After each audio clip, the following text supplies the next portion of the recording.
మీరు ఎగ్ ఈ విధంగా ట్రై చేయండి. అసలు మీకు రైస్, సాంబార్ దేనితోని అవసరమే లేదు. సో, ఫస్టు ఉల్లిపాయలు, వెల్లుల్లి, అల్లం, మిరపకాయలు, టమాటోలు వేసి బాగా గ్రైండ్ చేసుకుందాం.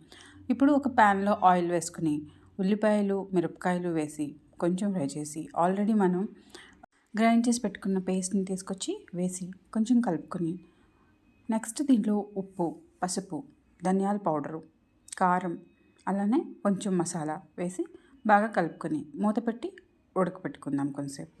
ఇది బాగా ఫ్రై అయిపోయింది అని తెలిసినాక దీంట్లో కొంచెం చింతపండు రసం వేసి అండ్ ఎగ్స్ బీట్ చేసి వేసేద్దాం.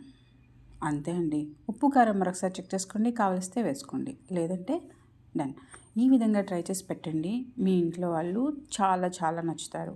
మీకు కనుక ఈ రెసిపీ నచ్చినట్లయితే లైక్ చేయండి and share with your family and friends.